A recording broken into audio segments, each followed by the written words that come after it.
Delmarva Today with Don Rush. How does the hijab worn by Muslim women fit into what's considered America's liberal democracy? Welcome to Delmarva Today. This is Don Rush.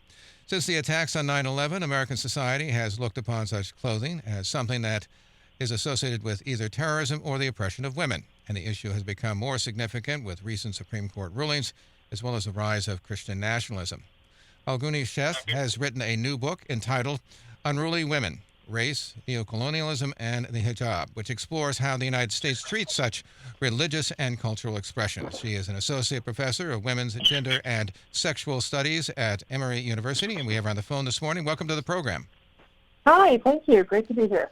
So I want to start with something, a quote that I read across, that you said that the disapproval faced by Muslim women stems in part from the sense that liberal democracies are superior to illiberal democracies, and it does not necessarily apply to religious customs.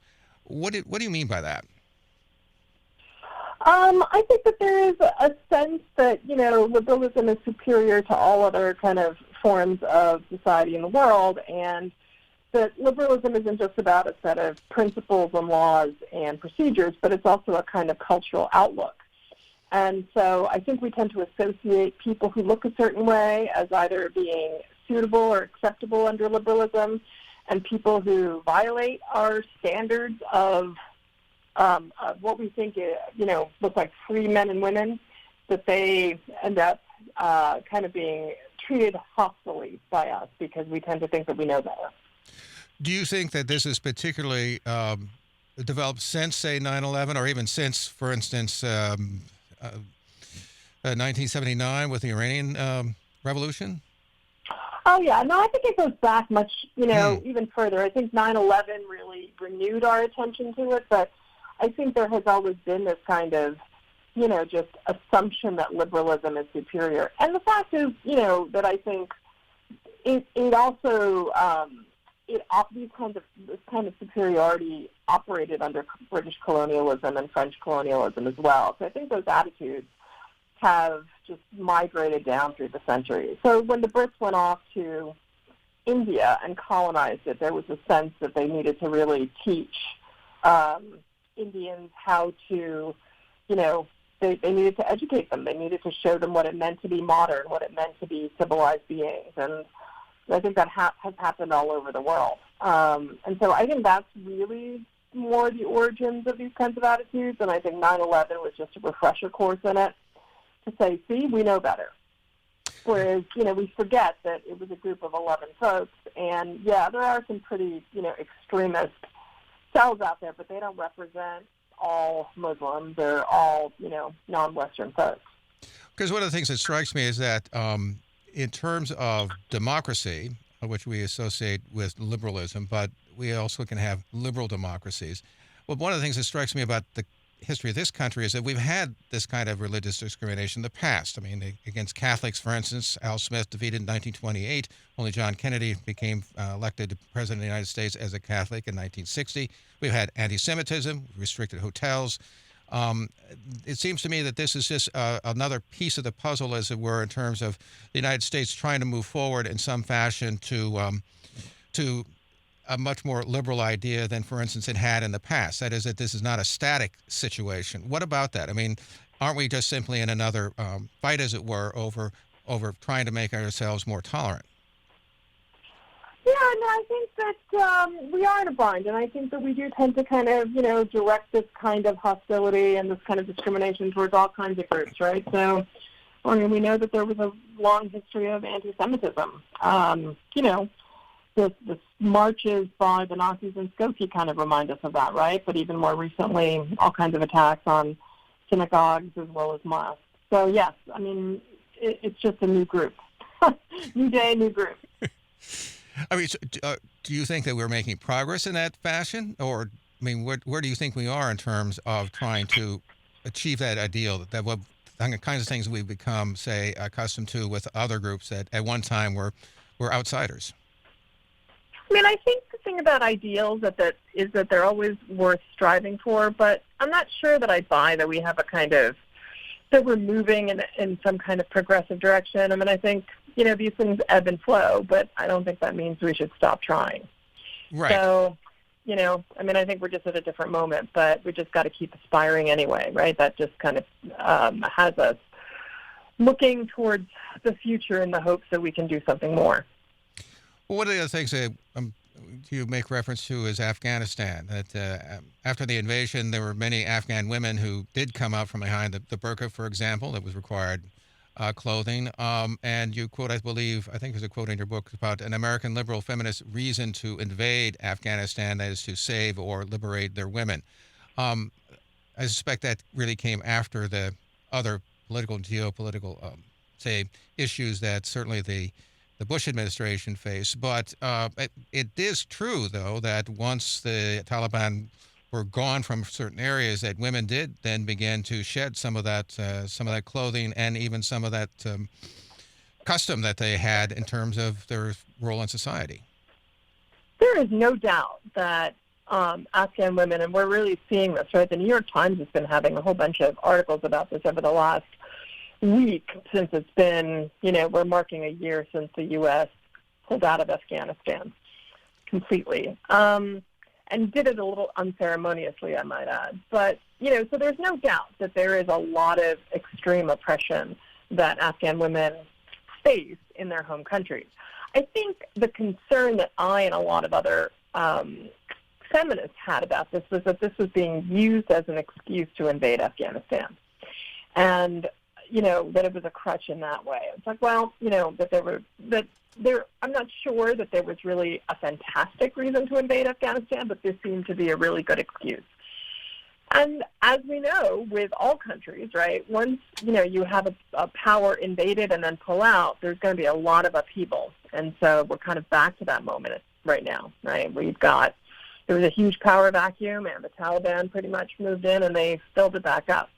So, but I also think that we have, our own version of religious fundamentalism in every single society, including our own. And we're seeing a bit of that these days, if I dare say, often from some of our highest legal institutions in the land. Well, the other thing that struck me is that we seem to be seeing a rise or a resurgence of what might be called Christian nationalism. And I was kind of curious as to what you think that might mean for Muslim women. I mean, we've obviously emphasized various minority groups, LGBTQ community, for example. But what do you think that means in terms of Muslim women and religious tolerance? I mean, and is it real? I mean, is it something that could take hold, do you think? What's the question about? Christian nationalism? Christian nationalism? In the U.S.? Yes, in the U.S., yeah. Absolutely. Well, yeah, I mean, I'm not really sure we ever got rid of nationalism. I think it's something that's kind of accompanied us the entire time, and I think, I don't know if it's really... I was just thinking of Christian nationalism in particular. I mean, that seems to be the... Yeah, go ahead. Well, I mean, I think Christian nationalism, it ebbs and flows, and yeah, it's here, but I'm not sure it ever really goes away. I think it just kind of, it manages to go undercover for a while until it thinks it has a lot of support. So I'm actually kind of curious. I mean, I think with Christian nationalism, we might have a certain kind of direct response to Muslims. I mean, certainly we're seeing a lot of terrible things happening right now being committed by sole Muslim men, right? So we saw the murder of 4 Muslims in New Mexico, in Albuquerque last week. Not solved, but it turns out there was a Muslim man who killed all of them, and now we see somebody who attacked Salman Rushdie up in upstate New York. So unfortunately, I think those events don't really help, don't help kind of challenge the rise of Christian nationalism and the sense that somehow Christianity is superior to all other faiths. So, yeah, we might see a bit more of it. We'll see what happens after the midterm elections. So how do you see all of this reflected in the legal system, which is you take a great deal of interest in your book? And how does that reflect, do you think, in terms of what we see, for instance, the U.S. Supreme Court seems to be giving a wider berth to, say, religious freedom than it, say, perhaps may have done in the past? Yeah, this is fascinating. What a great question. So I was really interested not in the kind of open, overt spectacles of violence because there's plenty of that, and that actually gets a fair amount of reporting in the news. So where Muslim men and women tend to be attacked or harassed or challenged on the streets. But I was interested more in how discrimination works in kind of subtle institutional ways. And so I ended up looking at a lot of court cases over the last 10, 15, 20 years since 9/11. The most famous one went up to the Supreme Court in 2016, and it was one called EEOC versus Abercrombie and Fitch. And the Equal Employment Opportunity Commission, which is kind of an organization that works on behalf of the United States to kind of negotiate or push back against cases of discrimination, religious, racial, sexual, sued Abercrombie and Fitch, which is a clothing store, on behalf of a woman who was denied employment after it turns out that she wore the hijab. And it went all the way up to the Supreme Court. 2016, the court ruled in support of her and against Abercrombie and Fitch and said, yes, in fact, they did discriminate. And this is held up as this, really big landmark moment in terms of anti-discrimination. But the thing is, there are hundreds of cases that have been filed in the court having to do with discrimination against women in prison or in security lines or in the workplace or, in small claims court. And a lot of those cases are, in fact, dismissed, sometimes quietly settled out of court, or higher courts rule against the folks who were suing for discrimination. So I'm not sure that we have a great kind of trend line there.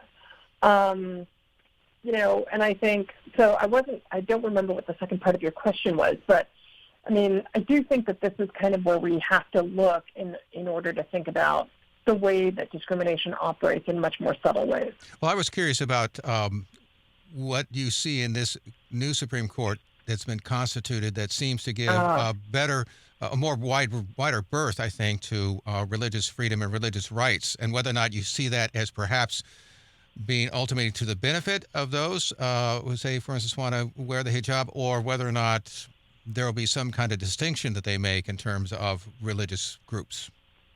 Well, I'm really curious about this as well, because on the one hand, we could say that, their kind of embrace of certain kinds of religious accommodation could work in the favor of Muslims, as it did in the 2016 case involving Abercrombie and Fitch. In fact, it was Anthony Scalia who declared that this was just an open and shut case of religious discrimination.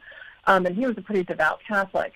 I think, however, my suspicion is that this is going to be a kind of embrace of religious accommodation for folks who are Christian, and I suspect less so for folks who are Muslim. So I think it's going to be, as you suggested a few minutes ago, more a case of Christian religious accommodation more than anything else. But maybe I'm too cynical, and maybe they will extend it across the board. So as we look forward to the future, what kind of changes do you think will take place? Do you think we'll have some progress in terms of greater acceptance of such clothing, such religious expressions, not just the hijab, but simply being a Muslim? Or do you think that this is going to be a long fight? Do you think we're in a period of regression? What do you see in the crystal ball? Well, I'm not sure I'm very good at predicting the future. Boy, I could make a lot of money if I were. But what I see is a lot of hope among the next generation of college students and folks who are coming up in the world, that I think they're just much more open to encountering people who are different, and that there's, more of a sense of curiosity and interest rather than fear and hostility. And we're also seeing many more overtly, or as I say, visibly Muslim women, being hired. So on NPR, there are women who wear the hijab who have been hired and who are doing really interesting stories that have nothing to do with religion or faith or anything like that. So I suspect it will be open for a while until or unless some terrible event happens, in which case I suspect Muslims will be scapegoated again. But, as long as that is the case, I have a lot of hope that there will be some openness Finally, for folks of other faiths. Finally, make a distinction between the various pieces of clothing. We're talking about the hijab, but there are other pieces of clothing that people might find more different, I guess, than perhaps they're encountered. Describe a little bit for me about that. Well, I'm not really an expert on it. I was interested more just in the way that these discrimination cases happened. But, there is a distinction between the headscarf, if you will, which is not a great term, but the veil or the hijab and the niqab, which often tends to cover the face. But I will say that, over the last few years, many of us have, for our own protection and at the insistence of the CDC and the government, have been covering our noses and mouths with COVID masks. Now, the reasons are different, but it is kind of ironic that it kind of resembles that very thing that I think people are very unfamiliar and hostile to. And, one of the things that's been interesting is how when we have been forced to accommodate the COVID mask, how easy, if you will, relatively speaking, we have been able to adjust to it. So it seems like if we can do it for that reason, then we can do it for women who wear the niqab as well. And so I think it's more a matter of political and cultural will more than anything else. So I think we have to kind of get our heads wrapped around the idea that really we have, we really don't have a lot of good reasons to object to women wearing the niqab, especially in light of the last few years. And so I think hopefully remembering that will allow us to be a little bit more open and tolerant. We've been speaking with Falguni Sheth. She has written a new book entitled Unruly Women, Race, Neocolonialism, and the Hijab, which explores how the United States treats such religious and cultural expressions. And we appreciate you taking the time to talk with us this morning. I'm glad to be here. Thank you. This has been Delmarva Today. I'm Don Rush. Thanks for listening.